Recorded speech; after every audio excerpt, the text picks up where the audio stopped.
साल था 1941, द्वितीय विश्व युद्ध का पूर्वी मोर्चा। इतिहास का वो बर्फीला और खूनी मैदान जहां हर दिन क्रूरता की नई दास्तां लिखी जा रही थी। और इसी तबाही के बीच एक ऐसी किंवदंती ने जन्म लिया जिसकी गूंज आज तक सुनाई देती है। ये नंबर देखिए, 309। ये कोई मामूली आंकड़ा नहीं है। ये उन दुश्मन सैनिकों की कंफर्म्ड संख्या है जिन्हें सिर्फ एक स्नाइपर ने मार गिराया था। और इसी एक नंबर ने एक महिला को उसके दुश्मनों के लिए खौफ का दूसरा नाम बना दिया। लेकिन शायद इससे भी ज्यादा चौंकाने वाला नंबर ये है, 36। ये उन दुश्मन स्नाइपर्स की संख्या है जिन्हें उसने आमने सामने की जंग में हराया। सोचिए, ये सिर्फ निशाना लगाना नहीं था, ये दिमाग और सब्र का वो खेल था जहां एक छोटी सी चूक का मतलब सीधा मौत था। और वो 36 बार जीती। बहुत जल्दी ही दुश्मन के खेमे में उनका खौफ इतना बढ़ गया कि उन्हें एक नाम दिया गया, लेडी डेथ। एक ऐसा नाम जो इतिहास में हमेशा के लिए दर्ज हो गया। तो ये थी लेडी डेथ की किंवदंती। लेकिन हम सब जानते हैं, हर किंवदंती के पीछे एक इंसान होता है, एक कहानी होती है। तो आखिर वो थी कौन? चलिए इस मिथक से पर्दा हटाते हैं और उस इंसान की कहानी जानते हैं जिसके एक हाथ में इतिहास की किताबें थीं और दूसरे में एक राइफल। युद्ध से पहले की उनकी दुनिया बिल्कुल अलग थी, किताबों, सपनों और कुछ कर गुजरने की चाहत से भरी हुई। नाम था ल्यूडमिला पावलेचेंको। 1916 में यूक्रेन में जन्मी एक लड़की जो कीव यूनिवर्सिटी में इतिहास की पढ़ाई कर रही थी। लेकिन उसमें एक खास बात थी, उसका निशाना अचूक था। अपने शौक के लिए उन्होंने एक शार्प शूटिंग क्लब ज्वाइन किया और वहां अपनी काबिलियत भी साबित की। पर उन्हें क्या पता था कि ये शौक बहुत जल्द उनकी जिंदगी का मकसद बनने वाला था। जून 1941 में हिटलर की सेना ने सोवियत संघ पर हमला कर दिया और बस ल्यूडमिला की दुनिया हमेशा के लिए बदल गई। 24 साल की ल्यूडमिला जब सेना में भर्ती होने गईं, तो अधिकारियों ने उन्हें देखकर कहा, तुम नर्स बन जाओ। उस जमाने में महिलाओं को सीधे लड़ाई के मोर्चे पर नहीं भेजा जाता था, लेकिन ल्यूडमिला के इरादे एकदम पक्के थे। उन्होंने साफ मना कर दिया। उन्हें लड़ना था अपने देश के लिए, बिल्कुल फ्रंटलाइन पर। उनकी काबिलियत पर शक करने वालों को जवाब देने के लिए उन्हें एक तरह का ऑडिशन देना पड़ा। उन्हें सीधे मोर्चे पर ले जाया गया, हाथ में राइफल थमाई और 2 दुश्मन सैनिकों को मार गिराने का टारगेट दिया। 2 गोलियां चली और 2 दुश्मन ढेर हो गए। उस दिन के बाद किसी ने भी उनकी काबिलियत पर सवाल नहीं उठाया। उन्हें तुरंत 25वीं राइफल डिवीजन में एक स्नाइपर के तौर पर शामिल कर लिया गया।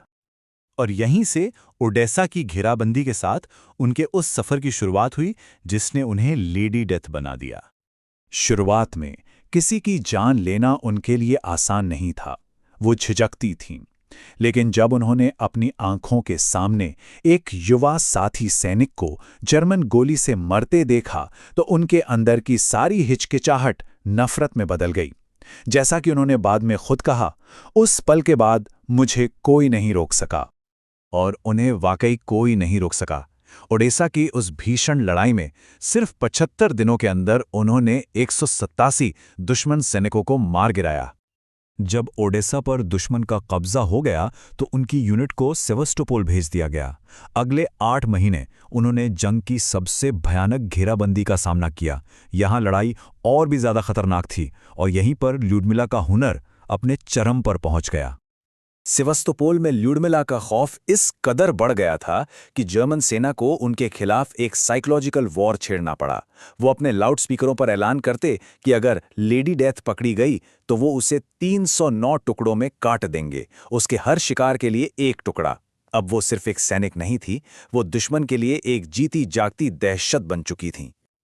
अपने दुश्मनों को खत्म करने के साथ साथ ल्यूडमिला को अब एक और भी मुश्किल चुनौती का सामना करना था, दुश्मन के स्नाइपर्स का शिकार करना, मतलब counter sniping. Sniper versus sniper की लड़ाई, ये सिर्फ निशानेबाजी नहीं बल्कि दिमागी शतरंज की बाजी है। इसमें आपको 20-20 घंटे तक बिना हिले डुले एक ही जगह पड़े रहना होता है। हर आहट पे कान, हर हरकत पे नजर। आपको दुश्मन की तरह सोचना पड़ता है, उसकी अगली चाल का अंदाजा लगाना पड़ता है। दूरबीन के शीशे पर पड़ी एक हल्की सी चमक या फिर ठंड में मुंह से निकला भाप का एक छोटा सा बादल, बस एक पल की चूक और खेल खत्म। जून 1942 में एक मोर्टार हमले में ल्यूडमिला बुरी तरह घायल हो गईं। तब तक वो सोवियत संघ के लिए एक नेशनल हीरो बन चुकी थी, एक जीती जागती किंवदंती। सोवियत कमांड उन्हें खोने का जोखिम नहीं उठा सकती थी, इसलिए उन्हें एक पनडुब्बी के जरिए सीक्रेटली युद्ध क्षेत्र से बाहर निकाल लिया गया। मोर्चे पर उनका लड़ाई का सफर खत्म हो चुका था। लेकिन उनकी जंग अभी खत्म नहीं हुई थी। अब उन्हें एक अलग मैदान में लड़ना था।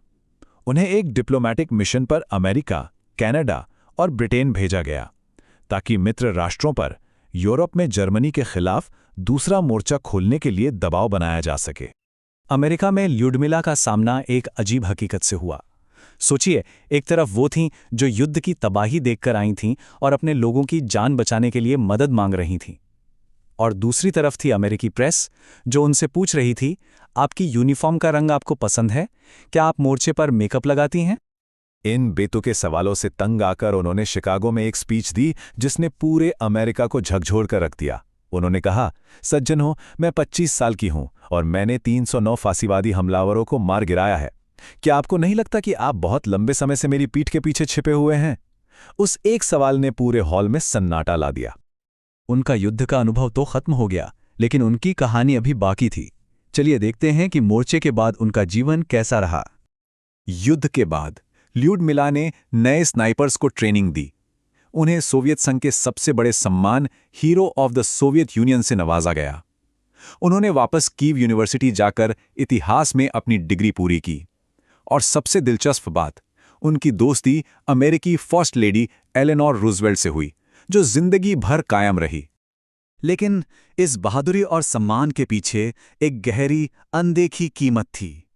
उनके शरीर के घाव तो भर गए, लेकिन जंग के जख्म उनके मन पर हमेशा के लिए रह गए। वो अपनी पूरी जिंदगी पीटीएसडी और डिप्रेशन से चुपचाप लड़ती रहीं।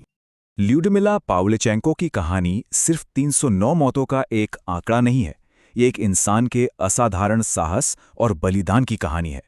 लेकिन ये कहानी हमें एक ज़रूरी सवाल पूछने पर मजबूर करती है कि किसी भी युद्ध में एक हीरो को बनाने की असली अनदेखी कीमत आखिर क्या होती है।